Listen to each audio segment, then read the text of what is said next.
Olá, ouvinte do Dois Dedos de Teologia. Antes de começar o programa, uma breve nota do editor. Quando este episódio foi gravado, tivemos um problema técnico com a captação do áudio de um dos convidados. Mesmo assim, recomendo que você ouça o episódio até o final, pois a abordagem do tema ficou excelente.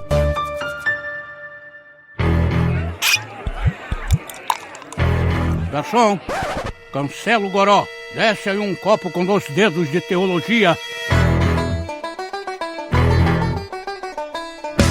Seja muito bem-vindo ao 7º podcast do Dois Dedos de Teologia. Eu sou Iago Martins e eu juro que não sou antinomista. Ok, eu sou Rômulo Monteiro e eu tenho como sumo sacerdote Jesus Cristo. Portanto, se mudou o sacerdote, mudou a lei. Eita, pai, o cara começa com a conclusão já. Ok, eu sou o Guilherme Nunes e eu estou gravando esse podcast no sábado e não tenho problema com isso. Essa foi a melhor. Nossa, tu veio pensando de casa como é que é? E eu trouxe aqui 2 colaboradores, 2 amigos, 2 pessoas que eu admiro muito, que abençoam muito a minha vida, para falar sobre a lei, sobre o Antigo Testamento e sobre o nosso relacionamento com ele. Será que a gente ainda segue a lei? Será que a gente está sobre outra lei? Será que a gente é antinomista? Será que a gente tem que cumprir ainda as leis do Antigo Testamento e os teonomistas? Como é que fica tudo isso? Fica aí que a gente vai falar sobre esses assuntos depois da leitura de e-mails.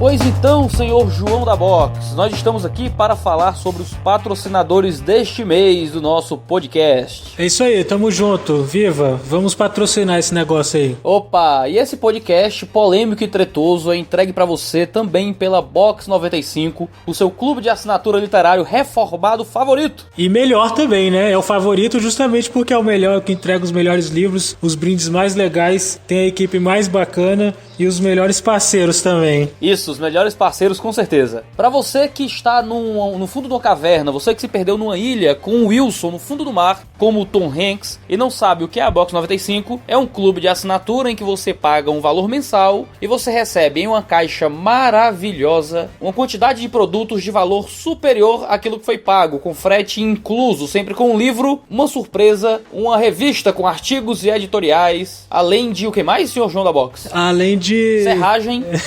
Não, a serragem foi especial do mês da reforma, não vai ter de novo, não. Isso aí pra quem recebeu, quem não recebeu, não recebe mais. Amém. Estamos todos agradecendo. É, mas tem gente que não recebeu e ficou querendo, sabia? É, pois é.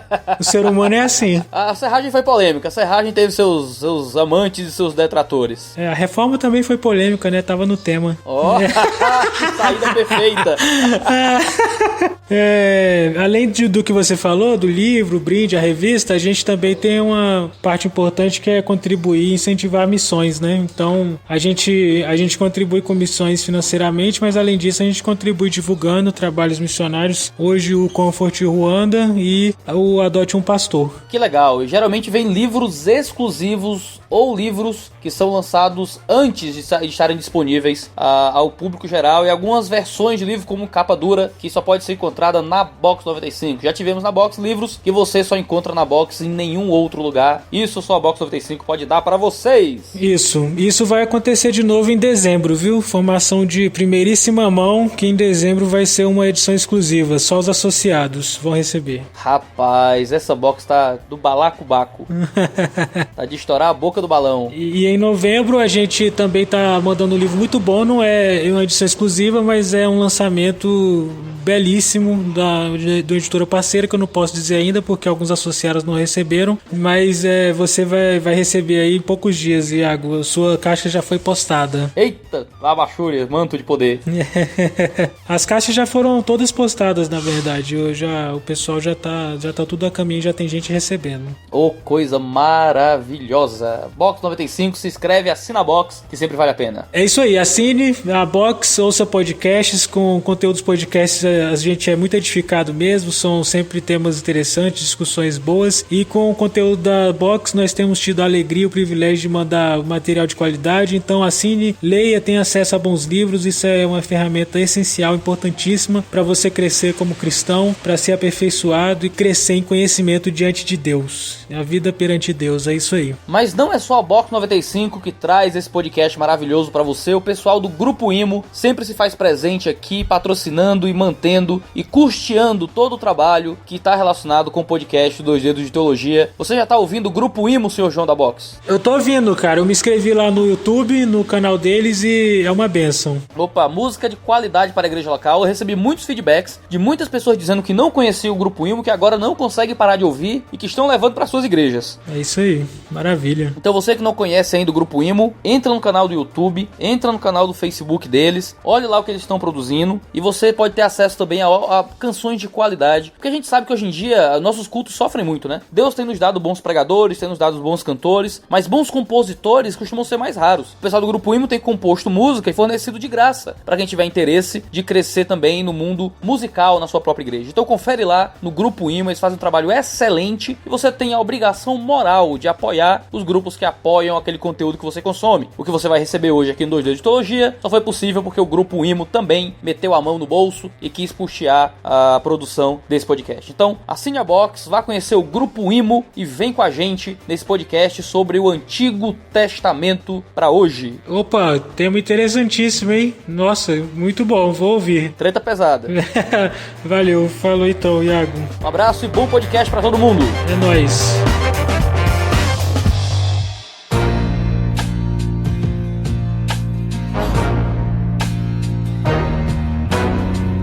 Então vamos lá, vamos começar pelo final, porque assim a gente já começa a definir direitinho o que é que a gente acredita e o que é que a gente vai defender aqui. Vou começar falando que eu já coloco, já que eu sou o host do negócio, né, pelo menos eu coloco o meu na reta primeiro, né? Eu acredito que nós não seguimos a lei, mas que nós seguimos a lei.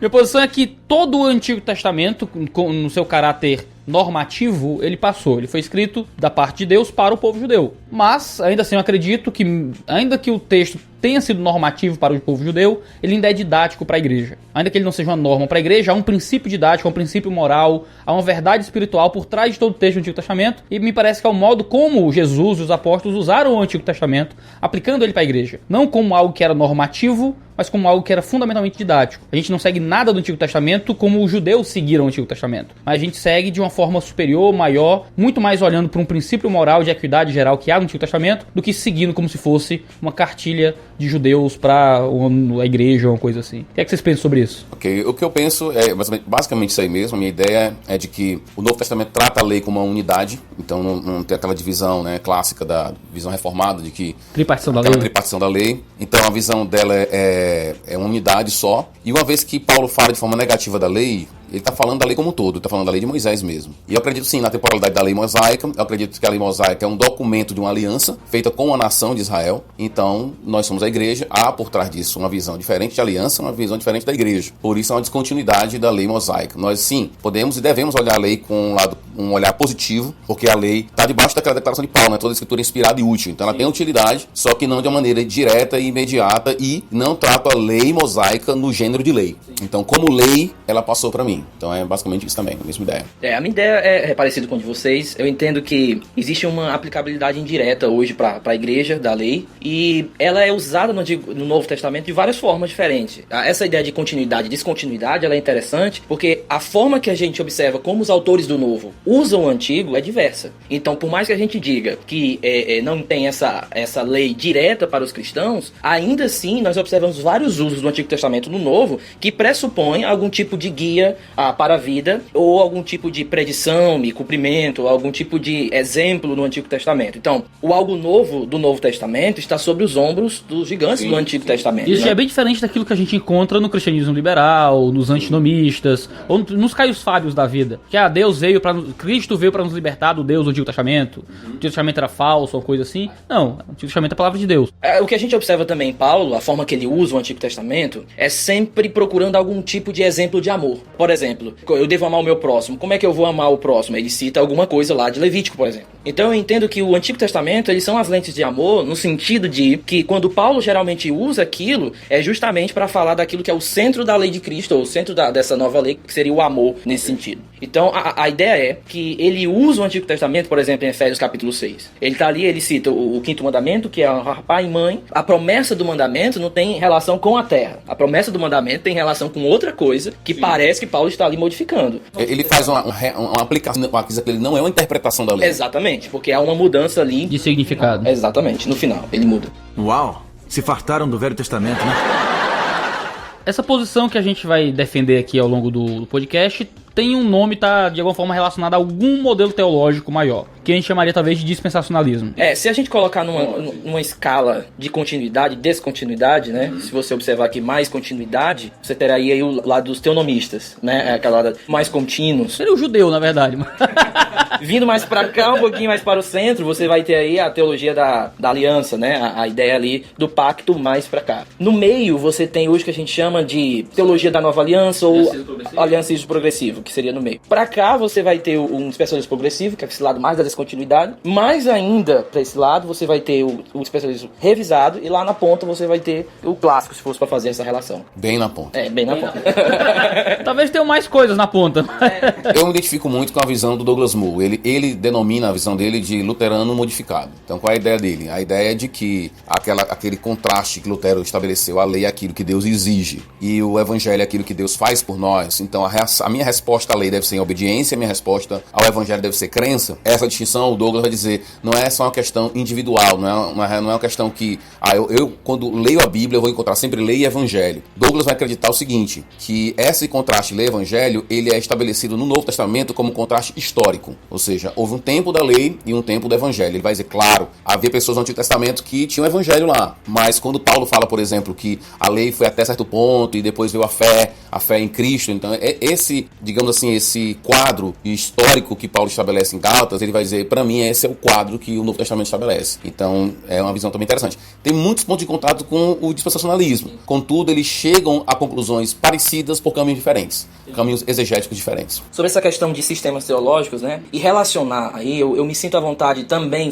de falar do Douglas Moo, porque não há essa relação direta também com algum tipo de sistema. E eu não sei se vocês, aquela ideia do procusto, aquela da mitologia grega, né, da cama lá, ou estica ou corta, então eu penso que às vezes a gente parece isso, o nosso sistema é como se fosse a cama do procusto, e aí se o texto bíblico passar demais, a gente corta o texto que a gente não quer. Se for muito pequeno, a gente dá uma esticada no texto para tentar caber dentro do sistema. Cara, é a dinâmica hermenêutica que é louca, que é a ideia de proximidade e distanciamento. Você fica naquela luta de, quando você se aproxima muitas vezes do texto, você fica longe do sistema um pouquinho, né? Ou então você quer fazer com que o texto diga o que o sistema está dizendo. Então essa é uma luta, porque eu acho que o grande ponto nas minhas aulas de hermenêutica que eu dizia, a questão é a seguinte, você sempre vai chegar no texto com o sistema, sempre. Você tem que fazer é ter consciência do sistema, dos pressupostos do sistema e estar disposto a sacrificar esses pressupostos na hora que o texto, claro, diz, cara, teu sistema está furado. Então é complicado você, por exemplo, estabelecer a ideia da tripartição da lei, você pegar um texto de Gálatas e dizer assim, cara, se você quer a circuncisão, pega logo tudo de uma vez. Aquele texto para mim é muito didático, muito claro. Paulo está dizendo o seguinte, você não pode escolher uma parte da lei, meu filho, tá entendendo? Então quando você vai para o Novo Testamento, tem muitas passagens claras que deixam evidente para mim assim, cara, a lei é um todo. Não tem como você ficar fazendo divisãozinha pequena da lei, não dá pra fazer. E a galera que divide a lei em 3 partes, geralmente assim, não, isso é uma divisão didática. Não é, uma ova que é. Por que não é? Porque é crucial para manter alguns sistemas, para dar explicação para alguns textos, é crucial a divisão tripartida. Então, esse sistema, para mim, quando eu li o Douglas Moo, por exemplo, ele tem 2 partes, tem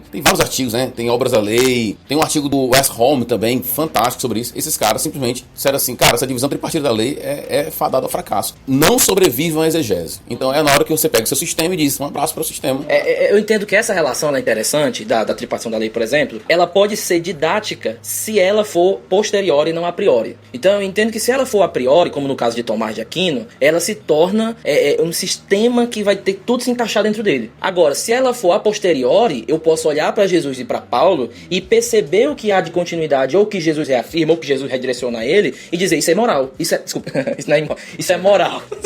Isso é moral. Por quê? Porque eu usei essa tripartição da lei de forma posterior, depois da análise do texto. Agora, uma maneira que eu penso que dessa relação de eu me achego no texto, me afastando um pouco do sistema, ainda que eu chegue no texto com o meu sistema, é quando a gente observa as próprias formas que os autores eles colocam as coisas. Por exemplo, como Paulo coloca as suas polaridades. Nós encontramos várias polaridades em Paulo, por exemplo. Algo de antiga, nova, algo de ser judeu ou estar em Cristo, algo de estar sob a lei ou estar sobre a graça. Existem essas polaridades. E quando a gente vai observar o que aconteceu na nova perspectiva em Paulo, stand-out, aquela ideia da consciência mais individual, a epicentris, da ideia de que o problema era mais cristológico e não do legalismo, né, do nomismo pactual. Você vai ver o Dan, quando ele vai levar aquilo para questões nacionalistas. A grande questão é quando eles redefinem as polaridades. Não existe uma polaridade tão grande assim entre judaísmo e cristianismo do primeiro século. O judaísmo não seria uma religião legalista, segundo eles, e o cristianismo não seria uma religião de graça. Não seria isso. Por conta do nomismo pactual, o judaísmo também seria assim uma religião de graça. Então,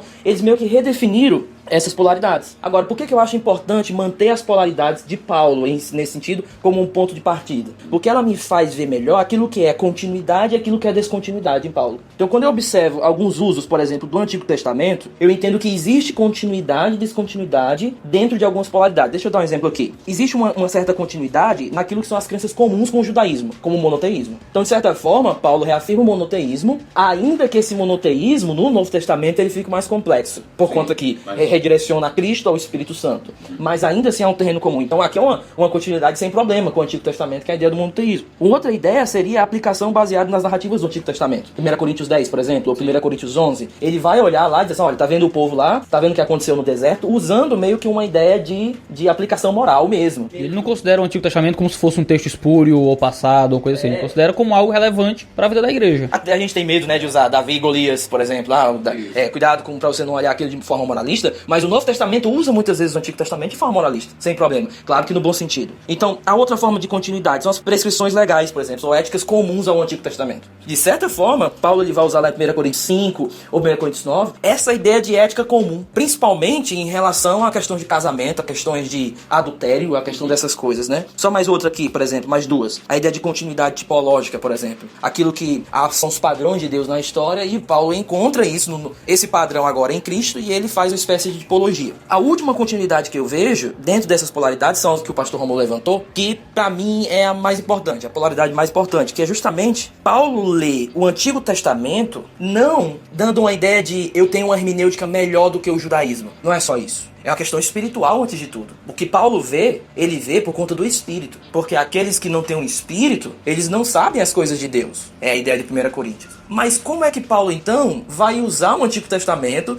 já que ele tem essa questão do mistério que é agora revelado? Eu entendo que é a questão da história da revelação. Essa ideia de que ele olha a lei, a Escritura, como uma história. E é nessa história onde ele vai observar, por exemplo, que enquanto a lei tinha um papel proeminente na antiga, na nova ele vira meio que um parênteses. Ele é apresentado como um parênteses. Então, para mim, o parênteses não é a igreja. Parece que em Paulo, Gálatas, o parênteses é a lei. Quando ele diz, isso serviu como um aio até um certo tempo. De tal forma que quando chega Cristo, Cristo se torna esse ápice. Então, para terminar aqui esse ponto dessa continuidade, isso aí foi o erro da nova perspectiva mais uma vez. Foi quando eles reduziram a questão de Paulo em Gálatas a questões de marcadores nacionalistas. Sem falar da questão do exílio ali de N.T. Wright, mas trazendo para o Dan, essa ideia de que obras da lei são basicamente marcadores. O problema lá não são os marcadores em Gálatas. O problema é muito mais. Parece que eles não estão percebendo a função histórica salvífica da lei naquele momento que Cristo chegou. Não é tanto, nós temos aqui alguns marcadores e agora os gentios precisam... Não, a ideia é mais, olha, vocês não estão sabendo o papel, a função, a temporalidade que nessa história salvífica da lei, de tal forma que quando ela chega com algum propósito, ela chega assim para apontar para alguém. Uau, se fartaram do Velho Testamento, né? A gente já estabeleceu o seguinte, de que a gente gosta do Antigo Testamento, certo? A gente não tá atacando fogo no Velho, não é macião nem nada, certo? A gente gosta do Antigo Testamento, a gente entende que ele tem uma função didática ainda, ele funciona pra igreja, serve pra igreja de alguma forma ainda. A gente entende que existe uma descontinuidade no modo como serve pra gente e uma continuidade, ou seja, há um aspecto em que aquilo que ela era continua e aquilo que ela era descontinua. A gente já percebeu que existe um aspecto que nós não estamos lendo a partir de um sistema e que isso não é ingenuidade hermenêutica, é realismo hermenêutico, é colocar os nossos pressupostos em conflito com a leitura sempre, entendendo o texto como um poço de significado, como diz Van Hooser, para contrapor muitas vezes aquilo que a gente acredita. A gente quer olhar para os textos, deixar os textos lá com a gente, e a gente vê, como você falou agora, Guilherme, essas relações entre continuidade e descontinuidade da lei, de polaridade, de tensões que Paulo vai colocar, e essas tensões são muito sérias na escritura. Você vê muitas vezes Paulo falando que a gente segue a lei, outros textos falando que a gente segue a lei, Jesus falando que não veio destruir leis e profetas, Paulo falando a Timóteo que toda a escritura é inspirada por Deus, útil para o ensino, para a instrução, para a correção, de que a lei é boa, de que a lei é útil, que não estamos sem lei. Por outro lado, a gente encontra Paulo falando que a lei era sombra e que agora a gente tem a coisa em si, de que já passou, era um aio, que nos levava, era um pedagogo, um babysitter, que nos levou até a maturidade em Cristo, e tendo a maturidade não precisa mais do babysitter, tendo a coisa em si não precisa mais da sombra. Você vê o autor de Hebreus falando que com a mudança de sacerdote há a mudança de lei, que é uma coisa muito, muito forte de se dizer, né? A gente vê todo esse aspecto de continuidade e um aspecto sério de descontinuidade, que o grande pulo do gato é como é que se relaciona essas duas coisas nesse debate todo. É que o meu ponto foi tentar fazer uma análise de descrição mais relacionado com as polaridades do próprio texto. A ideia de antigo, novo mesmo, a ideia de algo que é aliança mosaica, contrastado mesmo com a nova aliança. Então essas polaridades nos ajudam a fazer uma forma melhor. Aí antes de ir lá com 3 partes da lei ou coisa desse tipo. É muito interessante porque existe uma polaridade muito séria em Paulo, em Jesus também. Eu lembro de João. No Evangelho de João diz no começo que a lei veio por meio de Moisés, mas a graça e a vida por meio de Jesus. E a impressão que dá então não tinha graça em Moisés? Então não tem lei em Jesus? A gente sabe que não. A gente sabe que existia graça em Moisés. A gente sabe que existe lei em Jesus. Mas o autor bíblico, ele quer criar uma polarização. Ele quer criar um tipo de divisão. Existia uma lei e existe uma graça. E ainda que essas coisas de alguma forma se sobreponham em algum nível, essa sobreposição, ela ainda tem um aspecto de tensão. Uma coisa que a gente tem que pensar aqui é o seguinte. A gente pode estar pensando, poxa, isso é um assunto talvez não seja muito importante, mas o assunto de lei, ele é essencial para se entender o evangelho, na minha perspectiva, em Romanos. Alguns dizem, não, essa questão de lei é um problema para os Gálatas, por exemplo, que é uma carta polêmica, né? Tá lidando com a problemática, mas Romanos não tem problema nenhum. E para Paulo, ele fala de forma negativa da lei, não somente em Gálatas, que é um assunto polêmico, porque poderia dizer assim, não, Paulo tá falando de forma negativa da lei em Gálatas porque a galera lá tava usando a lei de forma equivocada, então ele tinha que dar um contraponto. Estão exagerando, estão querendo ser teonomista. Mas em Romanos não tem problema nenhum, e ele fala de forma negativa da lei. Então é um elemento importante a gente entender por que Paulo fala de forma negativa da lei em documentos que não são polêmicos, que para entender o evangelho, o aspecto negativo da lei. Esse é um ponto para mim de grande importância. A gente está tratando desse assunto aqui. Agora, só para reforçar que eu fiz umas notas aqui, eu reforçaria uma ideia que parece ser besta, mas que eu falei até no começo, que para mim lei é lei, cara. Então lei é um gênero literário, entendeu? Eu não posso tratar lei como um tipo de instrução. Tem uma galera que tá usando assim, não, a Torá é instrução e tal. Só que você pegar as palavras lei, Torá, no Antigo Testamento, ela tá ligada a quebra, transgressão, né? E a paralelo com mandamentos, com o preceito e tudo mais. Então, lei é lei. Então tem muita gente que quer ler o Antigo Testamento, quer pegar uma lei do Antigo Testamento e dizer assim, não, eu vou tirar aqui um princípio. Tipo assim, eu pego o sábado e transformo no domingo, entendeu? Sim. Só que a lei, meu amigo, tá dizendo é sábado, então é sábado, entendeu? Então você não pode... A não ser que você queira dizer que houve uma mudança de sábado para domingo. E se você reconhecer que há uma mudança de sábado para domingo, então essa lei não é eterna. Na sua forma de lei. Sim. Tá entendendo? Não, porque o cara pode dizer, não, mas a gente ficou com um princípio. Que princípio? Onde é que você tirou o princípio, brother? Entendeu? Se você não pode... É uma lei. A lei tá dizendo é sábado. E a lei é muito específica, né? Ou seja, ele deixa bem claro que os levitas quebravam a lei. Não é 1 em 7. Não é, exatamente. Não é eu posso escolher qualquer dia aqui que eu vou... Não, meu. Os caras quebravam a lei. Por que Deus não deu uma lei pro sacerdote? Não, você guarda na segunda. E o povo de Israel guarda no sábado, entendeu? Mas ele tá dizendo sábado, e o povo que tá trabalhando no sábado, os levitas, estão quebrando a lei. Então a lei é muito específica. Tem que tratar a lei como lei. Isso é um ponto importante. Nesse ponto aí, alguém pode argumentar o seguinte, que é... Não, mas ele tá pegando o princípio da criação com relação ao sábado. Só que tem que ir com calma aí, porque como é que o princípio da criação é aplicado de forma explícita aos crentes da Nova Aliança no Novo Testamento? É com relação ao descanso em Cristo e o descanso eterno. E não em relação ao Shabat. Nós já temos um descanso sabático em Cristo Jesus. É o que ainda que o Greg Bill argumente que o sábado foi feito por conta do homem, a aplicabilidade disso para Israel foi diferente na igreja. Uau! Se fartaram do Velho Testamento, né?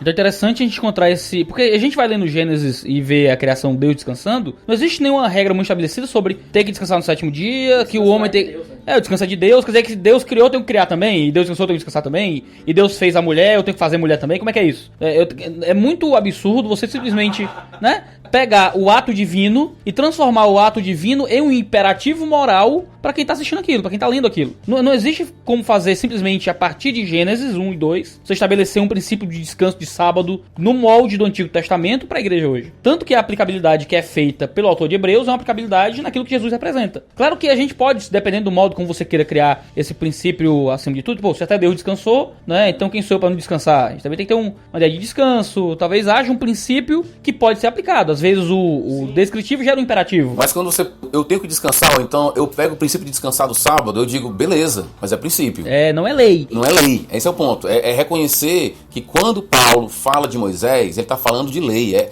aquilo que Deus exige do seu povo, especificamente. É por isso que a lei de Moisés não está vinculada a nós, cristãos, diretamente, de forma imediata e direta. É sempre pelo filtro de Jesus Cristo. É por isso que eu gosto de dizer que a lei do Antigo Testamento, hoje pra gente que é cristão, ela é didática, mas não normativa. Existe um princípio didático, dá uma equidade geral, há algo que dá, um princípio que dá pra aplicar, mas ela não é mais norma, não é mais lei pra gente. A atenção interessante ainda dessa questão da atualidade é porque porque a gente não está depreciando a escritura. No sentido que quando a gente olha, por exemplo, Paulo, ele fala de forma negativa da lei, mas ainda em 2 Coríntios, por exemplo, 3, ele diz que aquela aliança lá, a aliança mosaica, ela tinha uma glória. Ela era gloriosa, não era falta de glória o problema. A questão é que quando chega a nova, é uma glória muito maior. E aí o que ele diz lá em 2 Coríntios 3 é que quando essa chega, a outra termina. Aí ele faz 3 paralelos lá, né? Ele faz um lógico, se isso chegou, então ele faz um paralelo qualitativo lá no verso 10. Essa ideia é muito superior àquela. Não é que aquela faltava alguma coisa no sentido de glória em Paulo. É porque essa é muito superior. E o último é de temporal. Ora, quando essa chega, a outra acaba. Então, essa ideia de que nós, quando estamos olhando para o Antigo Testamento, não é depreciando, é entendendo a função e o papel dele. Agora,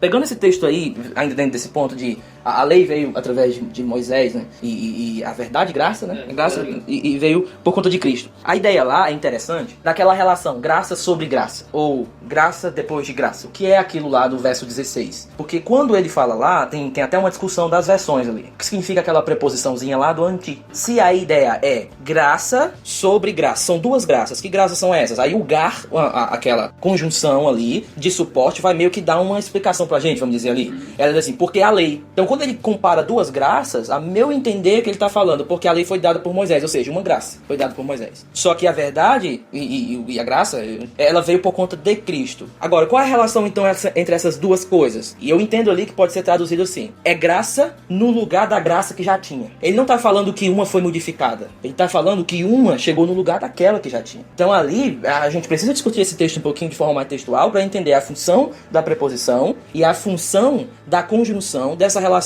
O que seria aquela graça sobre graça e como ela se relaciona com o verso 17. A lei foi dada através de Moisés e a graça foi dada através de Cristo. Então, ao meu ver, os próprios autores do Novo Testamento, eles dizem, não, lá era graça. Havia graça no sentido de é um favor de Deus para com o seu povo, uma relação de Deus. Só que agora em Cristo vem algo que substitui aquela. E havia uma expectativa no Antigo Testamento, se vocês já leram sobre essas passagens, da lei que vem de Sião, lembra essas passagens de Isaías e tal? Uma lei que vem de Sião, né? Então, claramente havia uma expectativa. E tem a lei que vem de Sinai, né? E tem a lei que vem de Sião. E há essa expectativa no Antigo Testamento. Então a turma estava esperando. Quando vê o texto da Nova Aliança, que Deus vai colocar a lei no coração, né? Que ninguém vai dizer pro outro, conhece o Senhor, tal. Todo mundo vai conhecer o Senhor. O povo da Nova Aliança, todo mundo conhece o Senhor.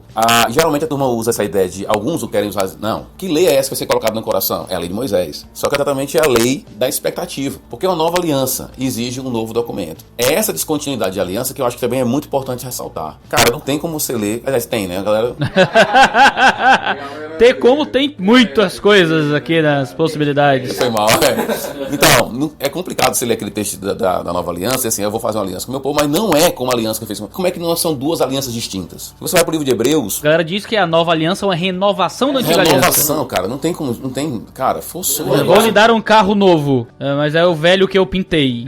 Não sei como é que funciona isso. E quando você chega lá no livro de Hebreus, é complicado você ler o livro de Hebreus. E tudo que ele fala sobre a ideia de que ficou antiquada, né, caducou mesmo, essa ideia. Porque é a natureza profética da lei. Aí é um ponto que a gente chega lá em Mateus 5, né? Pra mim, a ideia de cumprimento de Jesus cumprir a lei é no sentido de que ele estabelece uma continuidade profética entre a lei de Moisés e a lei dele. Então, há uma continuidade porque é uma profecia e um cumprimento. Então, é uma relação de linha histórica direta. Ele não tá se desfazendo do Antigo Testamento. Mas, como uma profecia que chega, de alguma forma, ele anula que veio antes. Mas o texto vai dizendo que ele não anula. Mas é interessante, ele vai dizer assim, o texto lá vai dizer assim, não penseis que eu vim anular a lei. Ele usa a mesma expressão no capítulo 10, não penseis que eu vim trazer paz. Aí ele diz, eu vim trazer espada, mas a gente sabe que Jesus Cristo veio trazer paz. Então ele está só fazendo digamos assim, está prevendo um falso entendimento. É como se estivesse trocando palavras. Assim, eu não vim anular, eu vim cumprir. Só que sabe que cumprir tem um aspecto em cumprimento que envolve algum tipo de anular também. Então a gente às vezes faz assim um contraste muito gigantesco entre anular e cumprir, como se cumprir fosse o contrário de anular. Não necessariamente, é um esclarecimento da palavra anular. Interessante ali que em Mateus 5, quando Jesus começa a dizer como é que a gente segue a lei, né? Porque ele diz assim, a gente vai obedecer a lei. Sim. Ele vai dizer isso, a gente obedece a lei dos profetas. Mas como é que a gente obedece a lei dos profetas? Não é da mesma forma que os judeus obedeciam. É de uma forma bem diferente. Ele vai dizer, olha, não, vocês ouviram. E ele cita a lei. De todas as 6 antíteses ali, que eu acho até que antítese é um termo estranho, que eu acho a tradução de ideia ali como algo, como porém, né? Como algo antitético, talvez não seja uma coisa muito boa, é que é bem questionável. O contraste parece entre os personagens, entre as relações. O Ded tá fazendo uma ideia de continuidade ali, e essa ideia de continuidade junto com a ideia de desenvolvimento. A galera sempre traduz ideia como porém, como no entanto. Isso é um erro, porque a ideia, há um contraste que ele está estabelecendo no conteúdo da fala. fala de Cristo.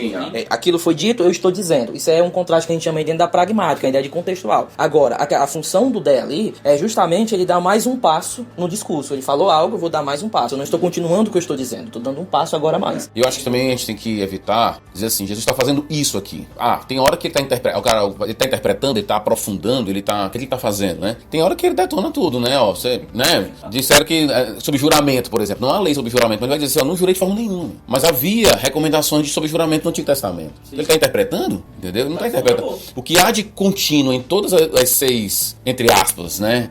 Como é que chama que você falou? Antíteses. Seria, o ensino é meu. Então, nesse ponto que eu acho que Jesus, ele não é um intérprete, ele é um legislador. Uau! Se fartaram do Velho Testamento, né?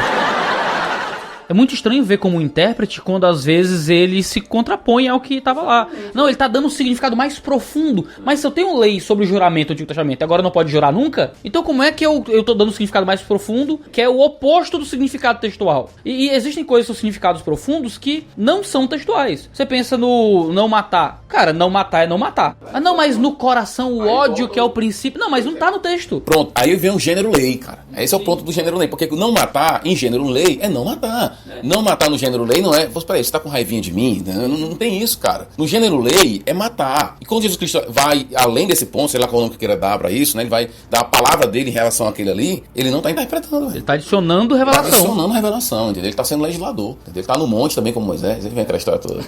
E acaba que esse é o processo. A gente segue o Antigo Testamento, a gente segue a lei mosaica de alguma forma, no sentido de que a gente tá seguindo uma versão cristológica do Antigo Testamento nesse sentido. A gente tá olhando pra lei e observando na lei aquilo que Cristo fez à lei e o modo como Cristo adicionou coisas à lei e o que eu gosto de chamar de essa equidade geral, né? Esse princípio moral que está por trás de todo o Antigo Testamento. Jesus, ele acha o princípio moral. Que é posteriori. Que é posteriori. Não estava lá. Mas Jesus trouxe pra gente. E esse princípio moral, às vezes, inclui a lei que era do Antigo Testamento. A lei para não matar ainda vale do mesmo jeito. E se é estendido, né? O aprofundamento cristológico, se a gente puder chamar assim, da lei, inclui a lei. Mas às vezes exclui a lei do Antigo Testamento. Às vezes o aprofundamento cristológico é oposto àquilo que é dito no Antigo Testamento. Eu gosto do modo como Paulo aplica isso, né? Quando Paulo cita a lei sobre boi. Não tapa a boca do boi enquanto ele tá trabalhando, enquanto ele debulha e tal, enquanto ele tá arando a terra, para quando ele tá argumentando sobre o salário pastoral. Aí ele diz, por acaso é a respeito de bois que ele estava preocupado? De forma nenhuma. Aí eu penso, Paulo tá maluco, Paulo? Tá antinomiano, tá até doido. Deus escreveu sobre boi. Como é que ele não tava pensando em boi? Ele diz, não, é por causa de nós. Primeiro que o pastor é o grande boi, no caso aí, né? Que nós... Mas qual é a ideia de Paulo? Cara... Não exeggue, né? Tem pastor que é boi mesmo, que é um negócio tenso. Mas qual é a parada? Paulo tá dizendo, dane-se o boi, entendeu? Ele tá dizendo, cara, não é sobre boi, é sobre a gente. Então parece que a aplicação que Paulo faz da lei exclui o significado normal da lei. A gente não precisa seguir a lei de boi, mas a gente tem que seguir um significado muito mais profundo que essa lei tinha. Que é um princípio de o trabalhador é digno de comer enquanto trabalha, esse tipo de coisa. Ele acha um princípio de equidade, ele acha uma força moral naquilo que aplica à igreja sem transformar aquilo em lei. Há uma questão justamente de continuidade de éticas comum. Elas se ligam ali. Agora, é interessante notar, dentro desse gênero de lei, que qual é o papel dela nessa antiga aliança como um todo. Nessa relação da antiga aliança como um todo. Porque se eu entendo ali, ok, Deus deu a lei e essa lei vai servir como um propósito, que faz dela ter um gênero bastante claro ali dentro daquela questão. Mas será que dentro da antiga aliança, a lei era realmente o ápice, o ponto principal? Então, quando eu leio Hebreus, eu entendo que parece que o sacerdote, ele é como se fosse o ponto ali principal da antiga aliança. Não necessariamente a lei. Por quê? Porque a argumentação do autor de Hebreus no capítulo 7 é que se muda o sacerdote, necessariamente tem que mudar a lei. Então, cara, isso é a coisa mais louca de Hebreus, cara. Hebreus é um texto que eu não sei como o sistema reformado tradicional sobrevive a Hebreus.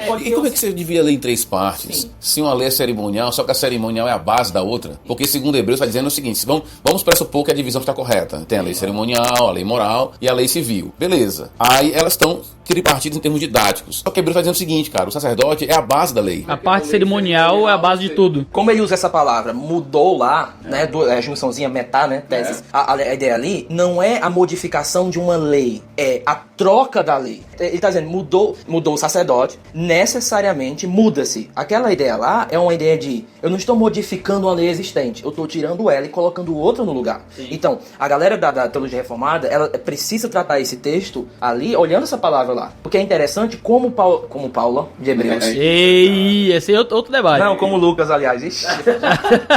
Eu tenho um professor no seminário que já fazia isso. Ele no culto dizia, abram suas bíblias na carta de Barnabé aos Hebreus. Todo mundo se tremia, você dá uma tremida, louca. Se você analisar, por exemplo, vamos aqui falar do grego, né? Um pouquinho ali do artigo, junto com a palavra nomos, dentro do autor de Hebreus, ele usa 7 vezes. Todas as vezes que ele usa nomos, articular, com artigo, é para se referir à lei como um todo. Quando ele usa isso sem o artigo, ou é para dar alguma qualificação a essa lei, ela vai estar passando, alguma coisa do tipo, ela não era suficiente, ela está qualificando, ou ele está falando uma coisa bem específica sobre ela. Nesse caso aqui, do capítulo 7, quando diz que mudou, ele também está falando lá como com articular, ronomos, ou seja, a ideia de a lei dando essa ideia de como um todo. E ali não há nenhuma qualificação textual a ela. Por exemplo, a lei dos sacrifícios, a lei cerimonial, a lei... Não. Então, como não há essa qualificação contextual, e lá tem o artigo, quando a gente pega o livro de Hebreus como um todo, é mais provável que ele esteja falando da lei como um todo, do que somente de uma parte ou algo específico da lei. Então, tratando textualmente, eu vejo dessa forma lá. E esse é o uso constante do Novo Testamento, né? É impressionante como ele usa nomos no singular, a maioria das vezes, dando a ideia de uma unidade também. É a lei, não são as leis, e as qualificativos da lei. Claro, tem vários usos de lei, mas o uso geral de lei no Novo Testamento é singular e é uma indicação clara de que é uma referência à lei mosaica mesmo.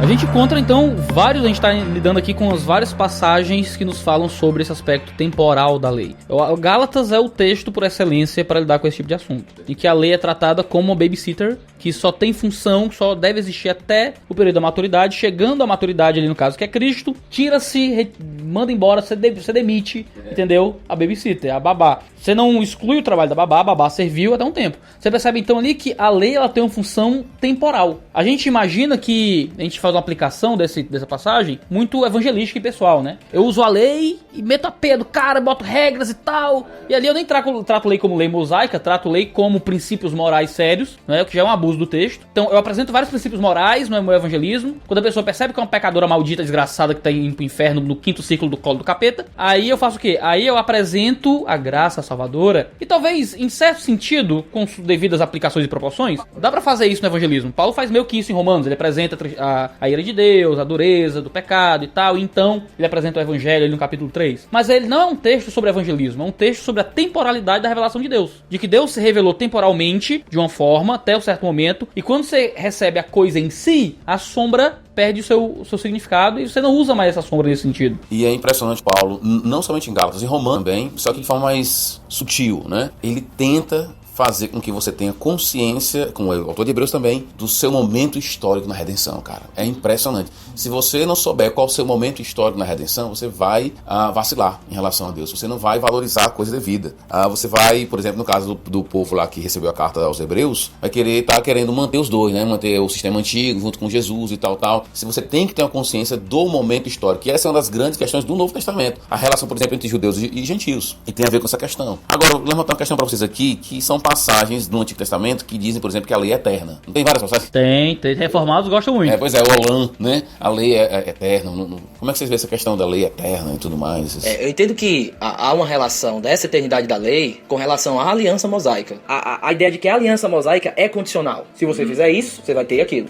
Senão, você vai receber maldição. Então, eu entendo que há uma relação dessa eternidade com também a condicionalidade da aliança. Eu entendo que a lei ela é eterna porque ela ainda continua. Ela ainda vale. Ela não é uma coisa que a gente rasgou, entendeu? Não é uma coisa que a gente abandonou como se fosse uma coisa errada, falsa e mentirosa. É isso que eu acho muito interessante no Sermão do Monte. É muito interessante que Jesus fale que não veio abolir a lei. Porque você tem um novo líder, um novo mestre, falando umas coisas muito doidas, que não parecem com o judaísmo, e ele se levanta no monte e vai pela primeira vez trazer um discurso público sobre qual é o seu ensino. E ele traz algo completamente oposto à cultura judaica vigente. Bem-aventurado não é o rico no Senhor, é o pobre de espírito. Não é aquele que chora que vai herdar a terra. E ele vai começar a fazer um contraste. Ele vai dizer, olha, mas eu não sou outro cara, eu não sou outra coisa isolada da realidade. Eu não vim pra abandonar o que veio, não. Eu vim pra cumprir. Eu não vim pra dizer o que veio antes era falso, mentiroso. Vocês estão seguindo falsas religiões. Religião certa é essa aqui. Eu não sou outro cara. Eu vim no berço do Antigo Testamento e eu vim aprofundando o significado da lei. Então, a lei ser eterna, pelo menos pra mim, tá relacionada ao fato de que a gente ainda está sujeito de alguma forma, isso é um qualificativo importante, de alguma forma nós ainda estamos sujeitos sujeitos àquilo que Deus revelou no Antigo Testamento, né? Porque era a revelação do caráter de Deus a um povo específico, e sendo, de alguma forma, a revelação do caráter de Deus, ainda que temporalmente condicionado, geograficamente condicionado, etnicamente condicionado, antropologicamente condicionado,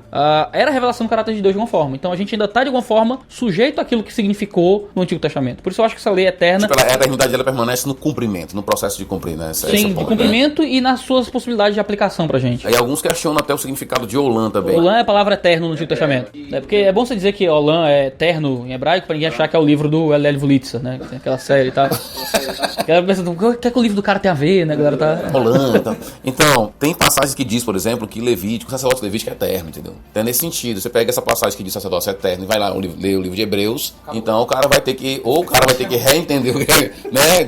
Ele fica tela azul, dá uma tela azul, né? Ou então ele vai ter que dizer, cara, será que Olam é sempre eterno ou é uma era? Então ele propõe lá no livro dele, não é no livro dele, né? Na participação no livro de debates dele, ele fala, né, que Olam pra ele é tipo uma era, né? Até durar certa era. Então não necessariamente sempre é eterno nesse sentido. Ainda que você não queira traduzir dessa forma, você tem que vincular justamente a essa era da antiga aliança dentro das suas condições estabelecidas. Ela é eterna a partir de que, ou na medida que isso aconteça. Uau! Se fartaram do Velho Testamento, né? E isso não é um problema só pra gente que tá defendendo uma visão descontínua, né? Isso é um problema geral na visão da lei, né? Sim. A lei sacerdotal é eterna, a lei civil é eterna, e como é que isso se aplicaria hoje? A gente vai matar ovelha ainda e coisa assim? Não. É interessante essa questão da eternidade da lei, falando também na sua qualidade, é que o que dá a entender é que no Antigo Testamento toda lei é moral. Essa lei é imoral. Mas ninguém diz isso, nem o reformado diz isso, obviamente, né? A do empréstimo, por exemplo, né? A ideia lá de você vai emprestar pra alguém que é necessitado e não cobre juros e tal. Rapaz, tem um aspecto civil ali, se for pra fazer essa divisão, mas há um aspecto moral que é justo. Agora, que aspecto é esse lá? É justamente do cuidado e do amor do próximo. É por isso que quando eu vejo Paulo citando o Antigo, ele pode olhar muito bem e dizer assim, rapaz, você quer um exemplo concreto do que é o amor? Ele diz assim, olha lá na lei de Levítico, lá que ele vai ter um bocado de descrição do que é. Uma outra coisa em relação a isso é como o próprio Moisés, ele aplica o decálogo lá. Em Deuteronômio 5, quando você pega as aplicações dele lá pro, acho que capítulo 18 e tal, como ele vai aplicar isso, é 16, ele vai aplicar cada aspecto do decálogo, da adoração, questão do pai, então, com coisas altamente específicas para o povo de Israel. Então, é complexo fazer essa divisão. Então, a ideia de que naquela era estava nessa vigência a lei como um todo para o povo de Deus. No próprio Moisés ele trata assim, né? Então existe um perigo da gente desprezar a sabedoria dentro da lei civil, vamos dizer assim, os aspectos civis, se existir essa ideia, né?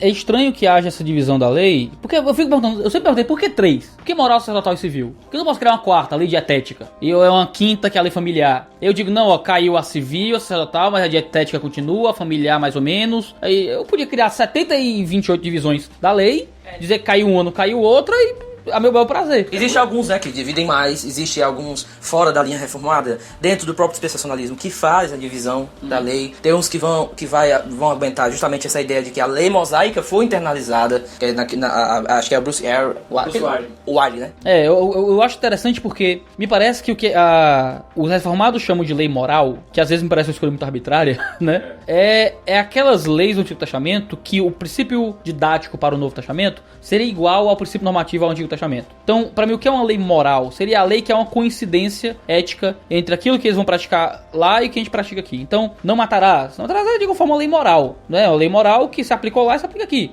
Agora você pensa, não usar tecido distinto na roupa, né? Não cozinhar a carne no leite da mãe, essas coisas todas. Se fosse nesse sentido, essa ideia de fazer essa relação aqui mais externa, eu entendo que não haveria problema. Então, mas qual é o meu ponto? Isso é lei moral, certo?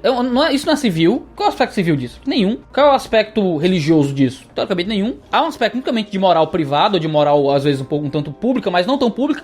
É a comida que eu como, é a roupa que eu uso. Mas esse aspecto da lei que não é nem civil, nem sacerdotal, que talvez cairia na lei moral, não é tratado como lei moral, é tratado como algo que caiu de alguma forma. Que alguns tratam como uma unidade dissolúvel. Mas aí vai ter um problema do quarto mandamento do sábado, porque quando chega lá, ele vai dizer, não, existem elementos aqui cerimoniais, essa ideia cerimonial e ideia moral. Aí quando a gente pergunta, mas o que é cerimonial? É o fato de ser o sábado e todas aquelas coisas em relação a Israel. E o que é moral? Adoração. Ou juntar aquela ideia de separar um dia para o Senhor, um dia do Senhor de adoração. Ok, mas qual é a ênfase do mandamento, que é um ponto, um dos vídeos lá no canal Provocações Teológicas, né? A ideia de qual é o ponto uma das perguntas é qual é a ênfase do mandamento. É a adoração ou descanso? Havia um mandato explícito de adoração no Antigo Testamento para o povo se juntar e adorar? Bem, eu encontro isso que não existe. Talvez o Greg Bill cita na nota de rodapé do livro dele um texto que ainda é altamente questionável a forma que ele aborda. Então o que é que fica? Ok, então se a gente tem que guardar o Shabat como ele está no quarto mandamento, que é indissolúvel, uma unidade solúvel, como é que a gente guarda hoje? Adorando no domingo. Então essa ideia aí, justamente de fazer essa ponte direta... Mas qual é o problema? O problema é que a gente tem um vício de fazer teologia por semelhança. Então se você tem uma visão muito contínua do Antigo e do Novo Testamento, você sente a necessidade de achar elementos no Antigo que validem elementos do Novo.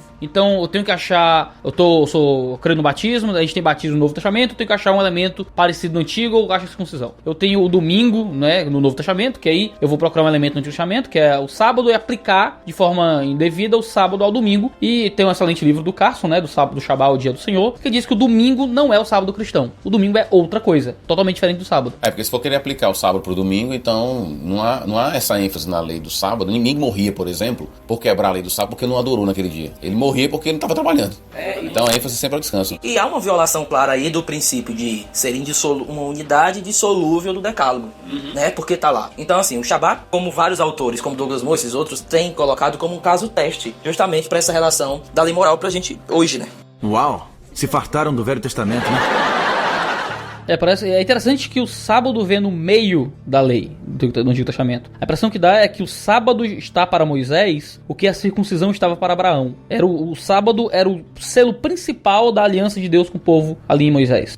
A relação parecia que a circuncisão era um sinal individual e o Shabat era uma coisa mais pública, mais da comunidade inteira. O sábado era a circuncisão civil do povo, de forma geral. Então, se você tem o principal símbolo da antiga aliança sendo o sábado, como é que com a queda da aliança você permanece com o principal símbolo da aliança? Deve ser por isso que... Essa é a grande questão. Deve ser por isso que Jesus quis curar no sábado. Por que Jesus podia ter curado qualquer dia, certo? Ele curou no sábado. É uma coisa até que o senhor fala muito, né, pastor Rom? Por que ele curou no sábado? Ele queria arrumar confusão. Ele era confuseiro e quis curar no sábado de confusão. Não dava pra esperar. A mulher passou 12 anos, né, cara? 12 anos doente.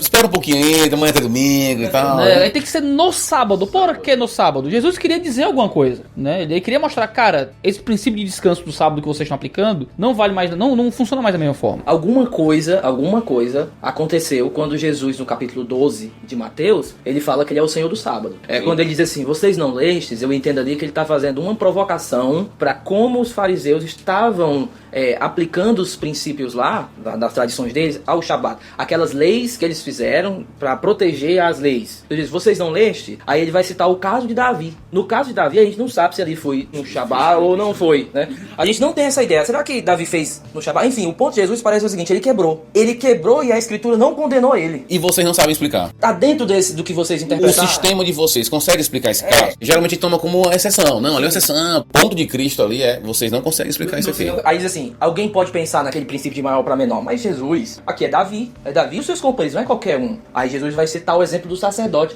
Ele vai dizer, ok, mas vocês também não viram lá que o sacerdote, ele quebra o sábado quando ele vai fazer a troca lá dos pães e tudo mais? Ou seja, qual é a ideia lá? A ideia é o seguinte, peraí, por que o sacerdote está livre de quebrar o sábado para servir no templo? Há uma relação entre Shabat e templo que Jesus está estabelecendo. É tanto que no versículo depois ele diz assim, aqui está quem é maior que o templo. Porque parecia que havia uma escala de valores ali, aonde o templo estava com uma certa prioridade sobre o Shabat. E aí quando Jesus diz assim, aqui quem está aqui é maior do que o templo, ele diz, agora a prioridade está muito maior. Então eu entendo que existe uma pista ali. Assim como o templo é redirecionado dentro da nova aliança a Jesus, que ele mesmo redireciona, há uma pista de superioridade até a isso. As coisas apontavam. Ou seja, aqui está quem é o Senhor do sábado. Eu sou superior a ele. Ele serve a mim. Então os meus discípulos não quebraram nesse sentido. Eles não eram trabalhadores de espigas e discípulos durante o final de semana. Eles eram discípulos, né? Eles não estavam fazendo algo que era habitual ao trabalho deles. Eles não era. Eu entendo que alguma coisa nos evangelhos nos sinaliza que houve uma mudança. Notinha de rodapé básica aqui, só para um desvio rápido aqui. Cara, é muito estranha a figura de Davi no Antigo Testamento. Que os filhos deles eram sacerdotes. Tem um texto que existe no Antigo Testamento. Ele veste a estola. O cara toca na arca, morre, né? Aí o Davi veste a estola, faz todo aquele esquema lá e não acontece nada. Entendeu? Não é interessante essa relação? E aí o Salmo, né, 110, é o Salmo que fala sacerdote para sempre, né? É o Salmo dele, né? Então, Cara, essa relação dele com o sacerdócio é uma coisa muito forte. A impressão que dá é que o Antigo Testamento já estava querendo prefigurar em Davi a figura de Cristo como rei, sacerdote e profeta. Muito louco isso. Então, para resumir a ideia, existe uma lei de Deus, sim. Deus não é sem lei. Mas a lei de Cristo é a nova expressão da lei de Deus dentro da nova aliança. 1 Coríntios 9 é fenomenal para isso. Cara, você vai ver as interpretações reformadas desse texto aí, não dá. 1 Coríntios 9 é o texto. O Carson, naquele livro dele, tem um livro acho que é da Fiel, né, sobre o ministério e a cruz, alguma coisa assim, que ele analisa os textos de 1 Coríntios. Cara, ele faz uma análise muito interessante ali de 1 Coríntios 9, o comentário do Gordon Fee também. Cara, é complicado você ver aquele texto, Paulo dizendo claramente, eu não estou sob a lei, né? E essa expressão sob a lei sendo usada como uma questão sob a condenação da lei, não dá. A maldição da lei.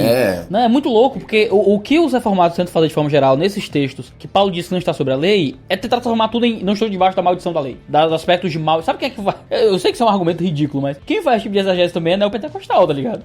Calma, desculpa, calma. Não, tipo assim, mas o neopentecostal diz isso pra tentar dizer que ele não tem mais amaldiçoado, né? Estou baixo, não tem mais maldição da lei na minha vida e tal, blá. Mas tipo assim, não tem como você encontrar maldição da lei nesses textos. Não é o contexto da argumentação, não tá escrito textualmente lá. Isso é uma imposição de uma tentativa de fazer o texto dizer o que ele não diz. Mas a gente nem falou qual é o texto ainda. Ele diz, ó, é muito interessante, ele tá falando sobre o aspecto evangelístico da vida dele. Ele diz, eu me fiz como que debaixo da lei para os que estão debaixo da lei. E ele diz isso logo depois de ter dito que ser judeu para os judeus. Então tem uma relação íntima entre estar debaixo da lei e ser judeu. Ele talvez mude como duas coisas diferentes, porque ele deve estar lidando com gentios que se converteram ao judaísmo, que então não são judeus, mas estão debaixo da lei.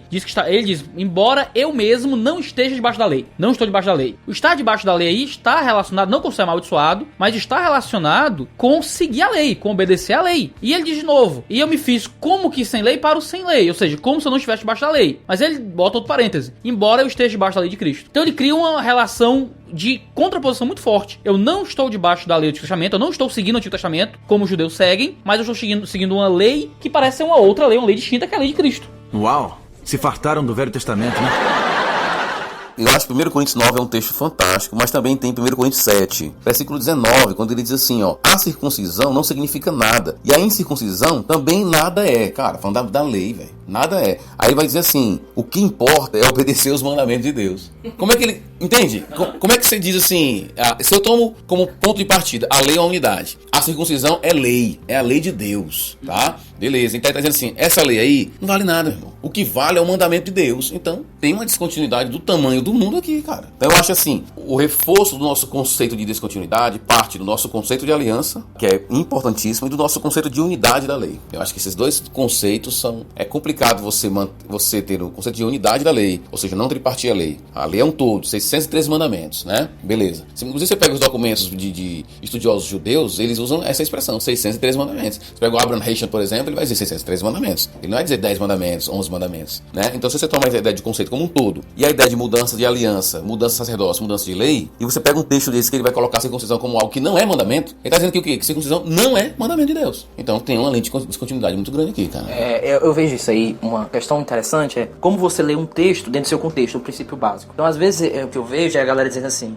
mas a lei continua porque a gente tem que ler Hebreus 7 à luz de tal texto. Então, por exemplo, Paulo, Romanos capítulo 13, Paulo fala lá da lei, que é a questão da lei, né? E aí diz assim, não, eu tenho que ler Hebreus à luz de outro texto. Ok, se você quiser usar aquele princípio lá hermenêutico... Regra da fé... Não, desculpa te interromper, mas esse negócio de que um texto mais simples interpreta o texto mais complexo, geralmente é assim, o texto que eu gosto interpreta o que eu não gosto. É só isso, entendeu? Porque quem é que vai definir qual é o mais simples ou o mais complexo? É a ideia do cânon dentro do cânon, nesse sentido, né? Eu tenho um texto que ele vai influenciar todas as minhas leituras. Ninguém se comunica assim. Ninguém diz, eu tenho que interpretar esse sermão do Iago à luz de outro sermão. Eu tenho que interpretar esse livro à luz de outro livro. Interpretar... Eu mando uma carta, eu mando um WhatsApp pra minha mulher. Não, mas isso aqui tem que ser interpretado à luz de outra conversa que ele fez em 1912 com outra pessoa. Então, mas isso não faz nenhum sentido. Eu fiz até agora um vídeo sobre esse esquema aí. As passagens claras nos ajudam a entender as obscuras. Eu acho que tem um ponto relevante disso. No ponto qual é? Que há uma luz de uma passagem que pode me tirar a penumbra da outra passagem, né? Mas ela nunca vai dizer o que aquela passagem está dizendo. Uma outra passagem não pode conferir sentido a uma passagem. Ela vai lançar luz, porque existe ali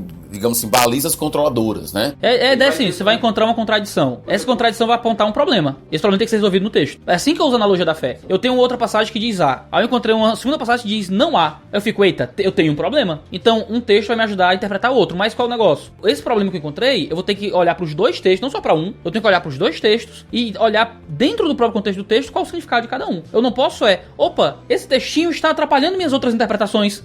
Como farei esse textinho se encaixar bem bonitinho no modo no meu sistema? Se você faz isso, você nunca vai mudar de sistema, você nunca vai corrigir o sistema, você nunca vai corrigir seus erros teológicos, você vai viver com seus pontos cegos. Esse ponto é interessante porque, por exemplo, 1 Coríntios 9 lá, do debaixo da. Mas não, quando Paulo fala debaixo da, é porque ele está falando do aspecto condenatório, né? A ideia de condenação da lei. Por que a maioria diz isso, ou alguns que eu li? É por conta de Gálatas, que ele vai falar lá. Só que fazer isso em Gálatas também é um reducionismo. Por quê? Porque diz assim, não, Paulo aqui está usando a lei em Gálatas só no sentido de condenação. Mas o princípio de vida, de guia para a vida, ele continua. O meu problema com essa afirmação aí não é nem tanto o que ela diz, é o que ela deixa de dizer. Porque realmente Paulo está dizendo lá, existe um caráter de condenação na lei. Existe. Mas o que é que está faltando lá? Isso não é um aspecto da lei. Ele está usando toda a lei para o crente. A ideia esse era o papel dela, a função dela. Se a gente pegar aqui um texto que não é tão escuro, porque se for escuro, está afetando meio que um ponto da nossa fé ali, que é Romanos 3:21, Paulo vai falar lá sobre a justiça que se manifesta agora pela fé. E ele vai dizer lá, a ideia dele é a seguinte: existe uma justiça de Deus que ela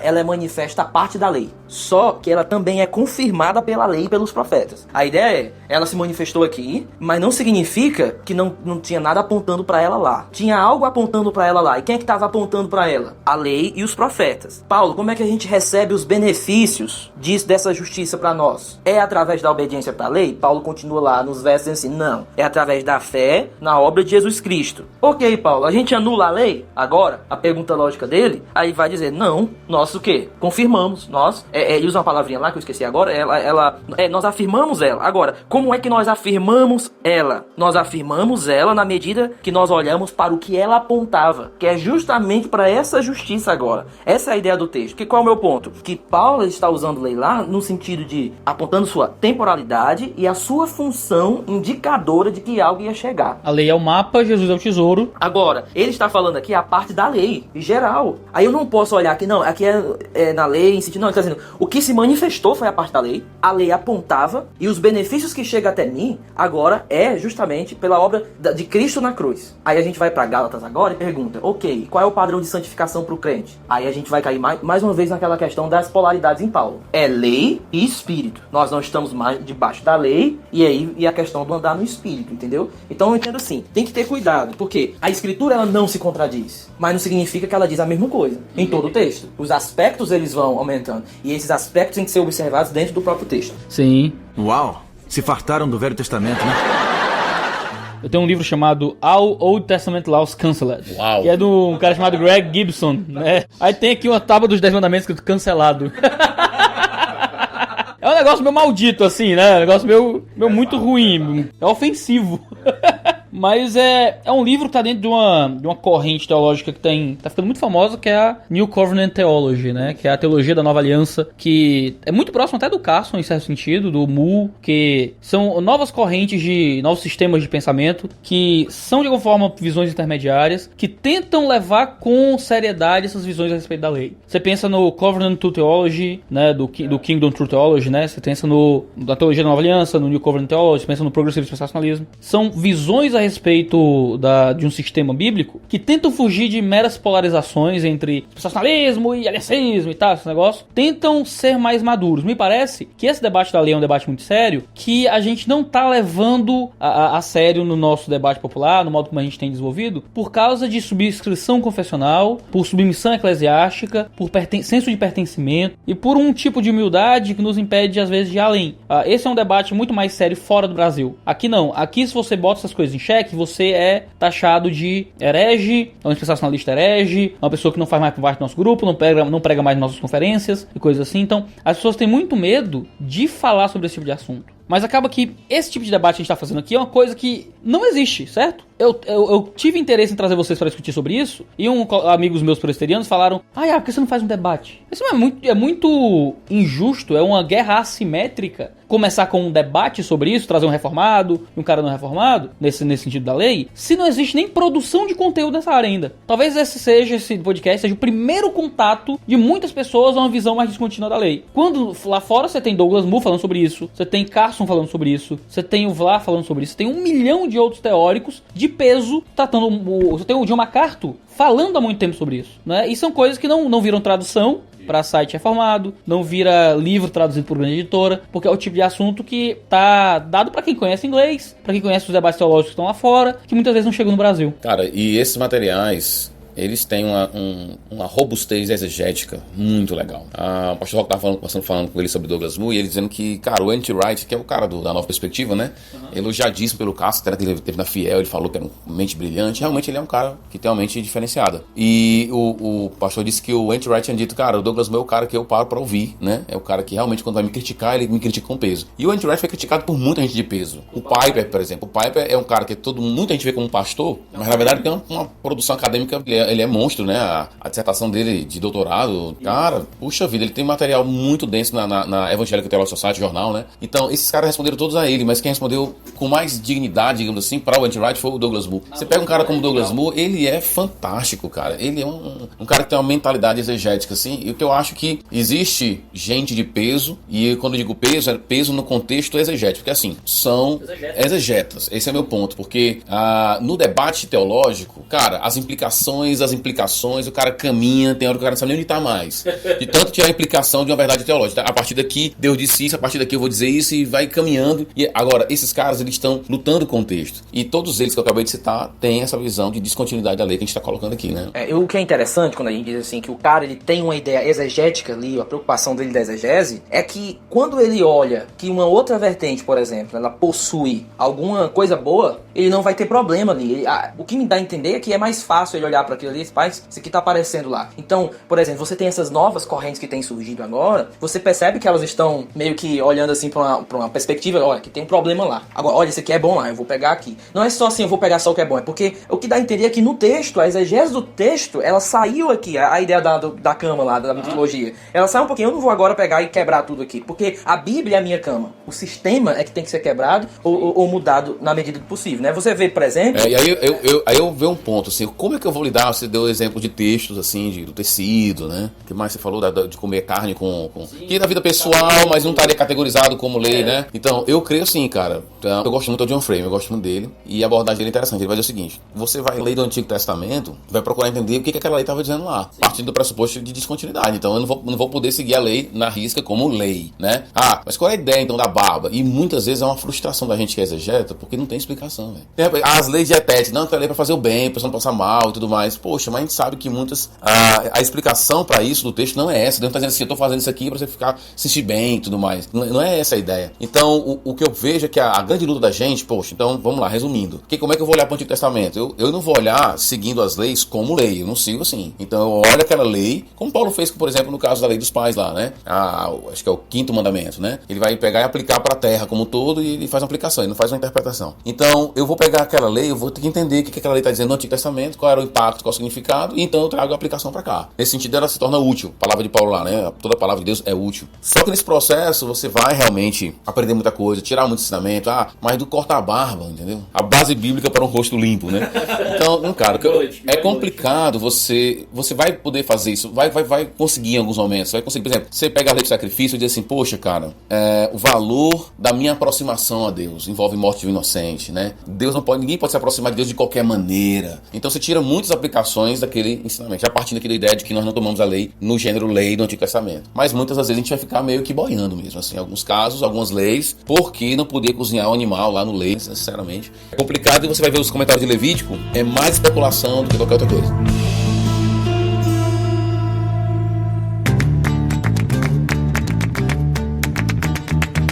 E aí, nesse ponto, como eu falei no início, a melhor maneira de a gente olhar como o Antigo Testamento pode ser aplicado é olhar as diversas formas que os autores do Novo eles aplicam isso, né? Então, até a questão do uso do Antigo no Novo Testamento. E você observa a complexidade que é. Então, alguns estão ali, não, eu tô aqui só no sensus plenium, que é aquela ideia de um significado mais profundo aqui, eu vou me agarrar aqui. Mas tem outros momentos que é tipologia mesmo. Tem outros momentos que dá a ideia de outros referentes. Então, essa ideia do uso do Antigo, e a gente pode olhar para o autor de Hebreus, como o autor de Hebreus olha para o Antigo Testamento e diz assim, olha, isso aí, obsoleto. Ele está dizendo que até agora que passou, está prestes a desaparecer. Ou seja, vai chegar um momento que não vai precisar mais de professor do Antigo Testamento. Porque não vai precisar mais apontar lá para dizer, olha, aquilo estava apontando para cá, vai desaparecer tudo. É como se o autor de Hebreus estivesse dizendo, eu não vou mais precisar fazer isso para vocês, né? Porque vocês vão ter observado que a plenitude de tudo. Então eu entendo que essa forma que os autores do Novo usam o Antigo deve sim ser algo basilar, algo que pode manter uma ideia de limites até pra gente, como aplicar essas coisas, né, na nossa vida.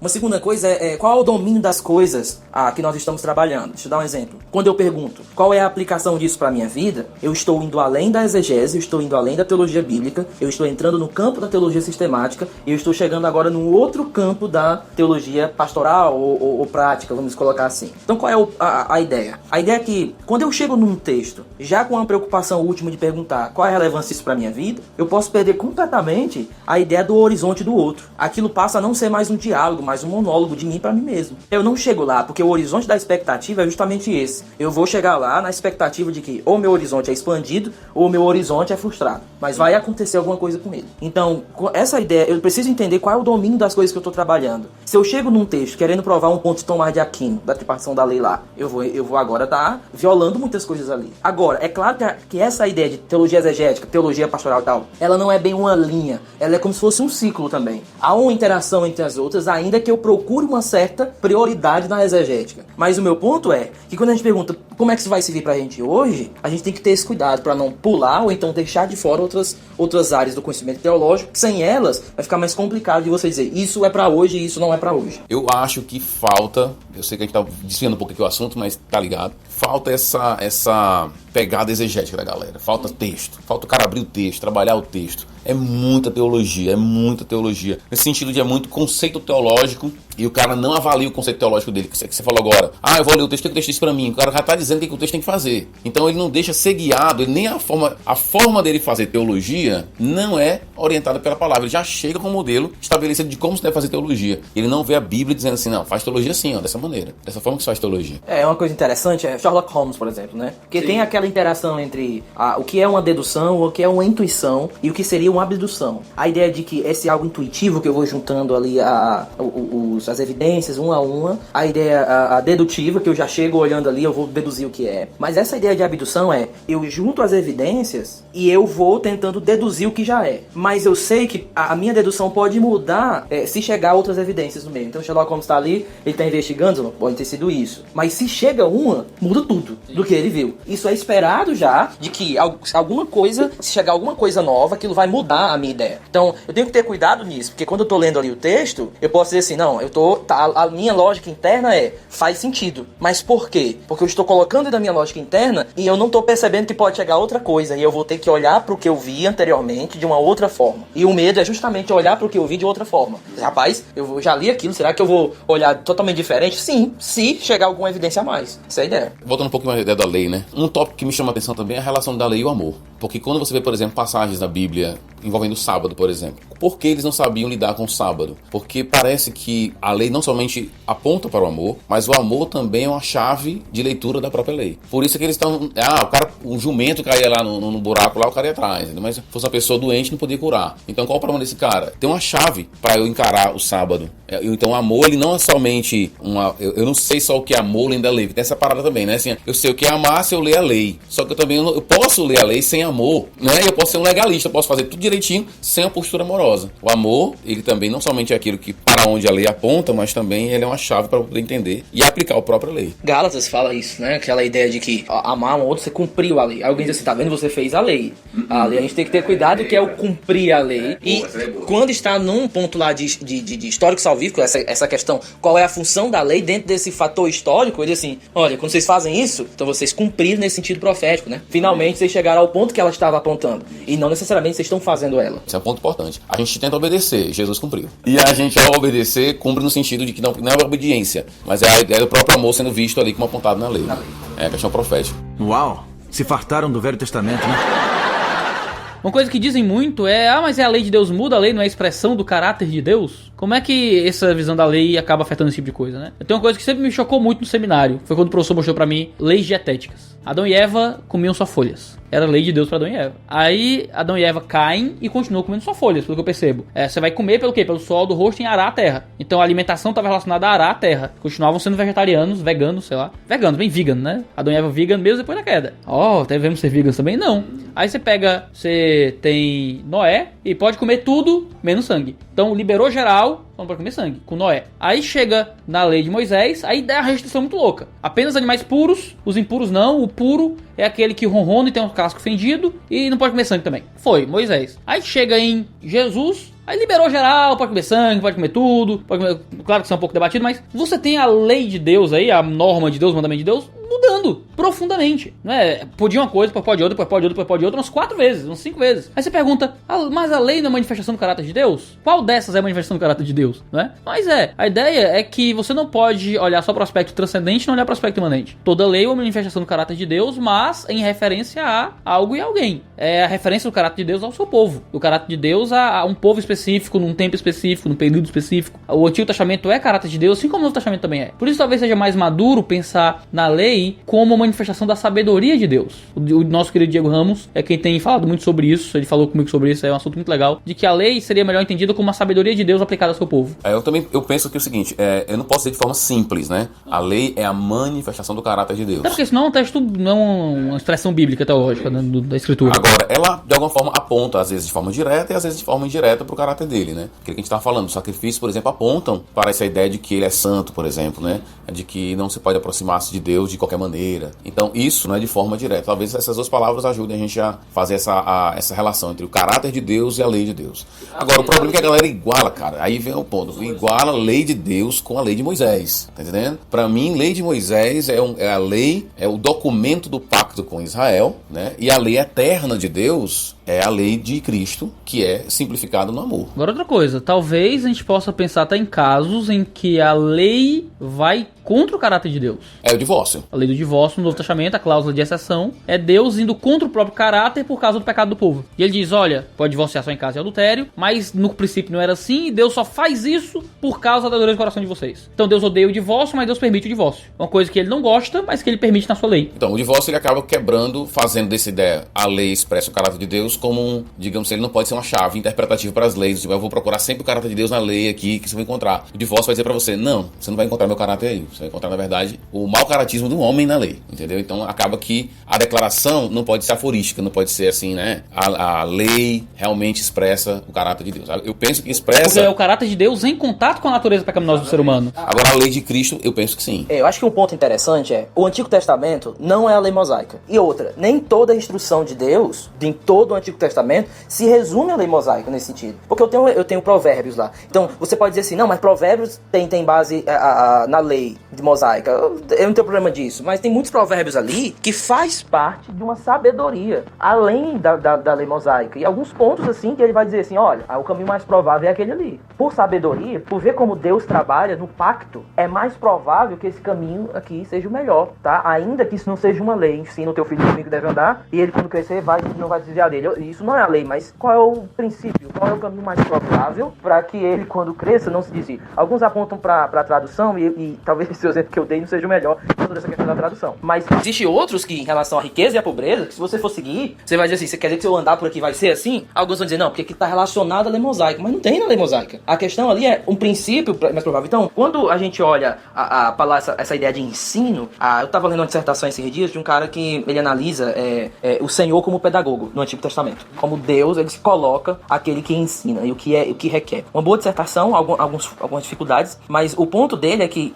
todo o Antigo Testamento, até as narrativas, Deus usa para ensinar o seu povo algo. São narrativas didáticas o tempo todo. O Christopher Wright fala muito isso sobre essa hermenêutica missional, de que muitas narrativas apresentam um ponto teológico, né? A gente vê isso nos evangelhos, quando a gente lê os evangelhos, e pode encontrar isso todo no Antigo Testamento também. Agora, a pergunta então por exemplo, eu estava respondendo a pergunta de um jovem, a questão do sexo antes do casamento. E a questão que envolve muito aí a ideia da hipermodernidade e tal será que os valores cristãos, eles não estão ultrapassados? E aí a pergunta foi, se alguns valores cristãos na ideia dele, como as leis dietéticas, a ideia lá, passaram, o que me diz que essa lei, por exemplo, do sexo antes do casamento também não passou? O argumento dos homossexuais contra Levítico.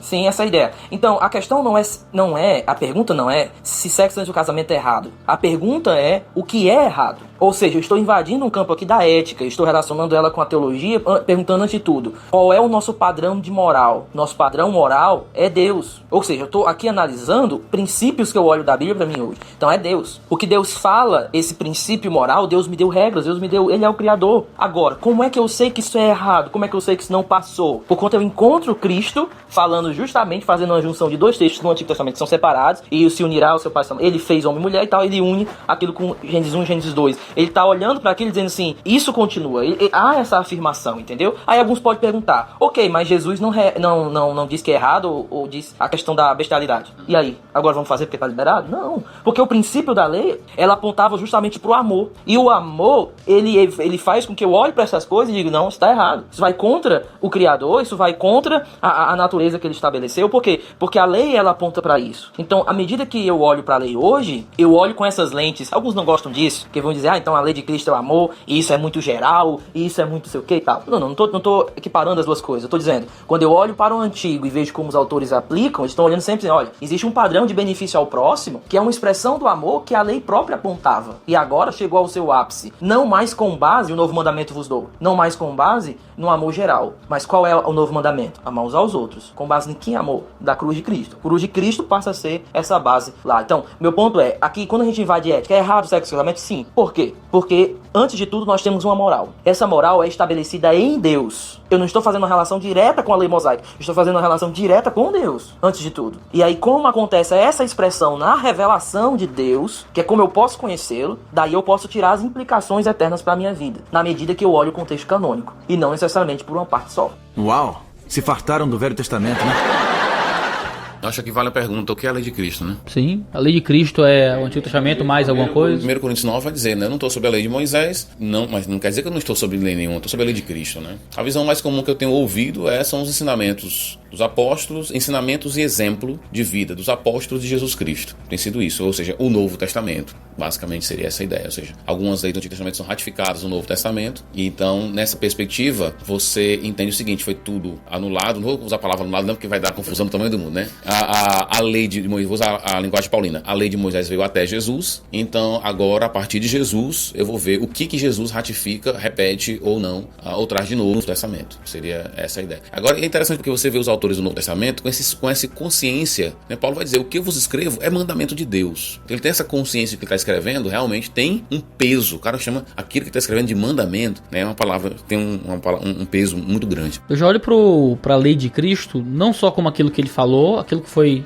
repetido e trazido novo pelos apóstolos, mas também o modo como Cristo olhou para o Antigo Testamento. E aplicar ao Antigo Testamento a mesma forma, a mesma coisa que ele fez. Então, quando eu olho para o Antigo Testamento e uso o método de Jesus para olhar para o Antigo Testamento e encontro essa força moral, esse princípio, essa equidade geral no Antigo Testamento, eu estou encontrando a lei de Cristo ali também, né? Que aí eu tenho uma coisa muito maior, que é o Antigo Testamento, como um ensino prefigurado de Jesus, como o berço onde Jesus nasceu, né? E como uma voz de Deus que Jesus me ensinou a interpretar da forma dele. Quando a gente pega Mateus, nós temos ali 5 discursos, né? Esses grandes discursos ali, desde o Sermão do Monte, ele culmina com o discurso da grande comissão. E o que eu acho legal lá é que Jesus diz assim, ensine eles tudo que eu vos ensinei. Há uma ligação em Mateus, Cristo, como aquele que veio como o Messias, para agora organizar essa nova comunidade messiânica, e a culminação não é ensine tudo que está na lei e o que eu ensinei, mas ensine tudo que eu vos ensinei. Alguém pode dizer, não, aí ele ensinou que deve seguir a lei, não sei o quê. Ok, mas dentro daquele contexto maior, eu faço uma ligação com os discursos que ele fez. Sermão do Monte, que toca, de certa forma, cada ponto da nossa vida. Por exemplo, Mateus 5, Mateus 13, as parábolas. A relação do crente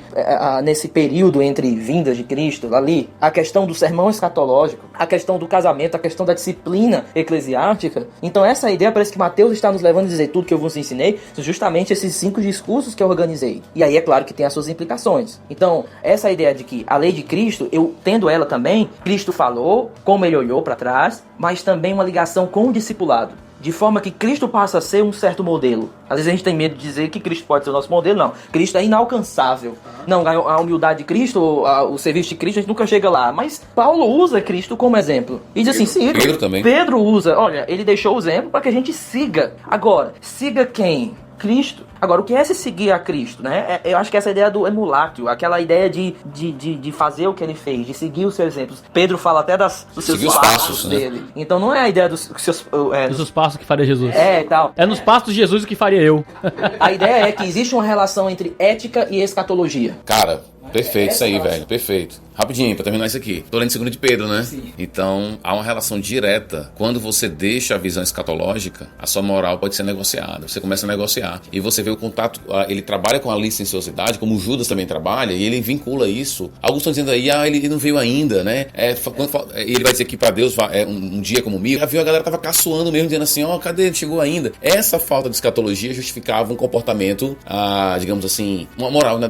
Completamente, aliás, uma falta de moral completa, né? Então, é interessante isso porque hoje em dia a galera muitas vezes está focada em alguns tópicos como cultura, espaço na cultura, cosmovisão pra lá, não sei o que pra... Beleza, tudo bem, beleza, brother. Mas a questão é que isso não é o mais importante. Isso não é o mais importante. E quando eu começo a focar, poxa, eu tô arrasado, quem vai ser o presidente do Brasil? Entendeu? A gente tem que fazer uma campanha pra fulano de tal, pra ciclano. Essas preocupações são legítimas. Mas quando eu perco a minha escatologia, meu foco acabou e minha moral é completamente afetada. Não é por menos que minha dissertação do mestrado é sobre escatologia e política. Show de bola, show de bola.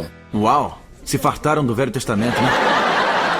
Pra gente encerrar, somos 3 pastores aqui. Então foi uma pergunta mais pessoal e eu termino tentando responder. Como é que vocês pregam no Antigo Testamento na igreja de vocês?